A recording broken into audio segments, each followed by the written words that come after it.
نماز توحید کے بعد سب سے اہم عبادت نماز ہے.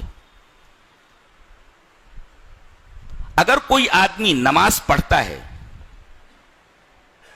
اور یہ سوچتا ہے کہ کل قیامت کے دن اللہ مجھ سے یہ پوچھے گا تو نے نماز پڑھی کہ نہیں پڑھی, میں بول دوں گا کہ میں نے نماز پڑھ لی ہے, بس میں بچ جاؤں گا. نہیں, آپ نماز پڑھیں, لیکن آپ کی ہر نماز اتباع رسول کے دائرے میں ہونی چاہیے. اگر اتباع رسول کے دائرے میں نہیں تو نماز معتبر نہیں ہے. آپ نماز پڑھتے رہیے. دلیل یہ حدیث پاک. وعن ابی ہریرہ رضی اللہ تعالی عنہ عن النبی صلی اللہ علیہ وسلم قال ان الرجل لیصلی 60 سنة وما تقبل له صلاة لعله يتم الركوع ولا يتم السجود ويتم السجود ولا يتم الركوع. رواہ المنذری فی الترغیب والترہیب فی کتاب الصلاۃ. حضرت امام منذری رحمہ اللہ اپنی حدیث کی کتاب ترغیب اور ترہیب کے اندر کتاب الصلاۃ یعنی صلاۃ کے چیپٹر میں اس حدیث کو لائے ہیں. راوی حضرت ابو ہریرہ ہیں. میں نے پوری حدیث بیان کر دی ہے. حضرت ابو ہریرہ فرماتے ہیں کہ نبی اکرم صلی اللہ علیہ وسلم نے ارشاد فرمایا کہ ایک آدمی اللہ کے حضور پہنچتا ہے, اللہ اسے پوچھتا ہے, حالانکہ اسے معلوم ہے نماز پڑھی, کتنے سال پڑھی؟ کہا کہ اے اللہ کے رسول 60 سال تک میں نے نماز پڑھی. 60 سنتن 60 سال نماز پڑھی. کتنے سال پڑھی؟ 60 سال. اللہ کو معلوم ہے, پوچھ رہا بندے سے, پڑھی. کتنے سال پڑھی؟ 60 سنتن 60 ایئرس, 60 سال پڑھی. اللہ فرماتا ہے وما تقبل له صلاۃ, تیرے نامہ عمل میں ایک بھی نماز نہیں ہے. 60 سال کی نماز جو تو نے پڑھی ہے ایک بھی نماز تیرے نامہ عمل میں نہیں ہے. لوگ حج کو جاتے ہیں اور پھر کہتے ہیں کہ خانہ کعبہ میں ایک نماز 1 لاکھ کے برابر ہے, تو 40 دن 50 دن رہ کر کے اتنی نمازیں پڑھ لی, اب تو جنت الاٹ ہو گئی میرے. ارے بدبخت اور بدنصیب, یہاں معاملہ یہ ہے کہ 60 سال کی نماز آدمی پڑھ کر کے گیا ہے, اس کے نامہ اعمال میں ایک نماز بھی نہیں ہے. اور تیرے حج کی کیا بساط ہے, تیرے حج کی کیا اوقات ہے کہ تو جوڑتے بیٹھے کہ ایک نماز 1 لاکھ نماز کے برابر ہے, لہذا میں بخشایا ہو گیا. پتا نہیں جس پیسے سے تو گیا ہے اس پیسے کے اندر کتنا حلال ہے اور کتنا حرام ہے.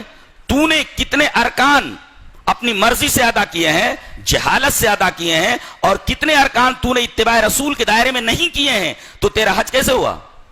اور تو نے نماز جو پڑھی وہ نماز اتباع رسول کے دائرے میں پڑھی یا نہیں پڑھی ہے؟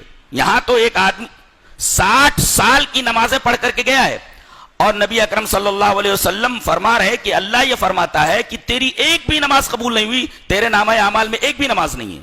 وما تقبل له صلاۃ, ایک بھی نماز نہیں ہے.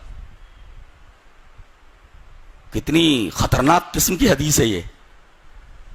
لوگ نمازیں پڑھتے رہتے ہیں.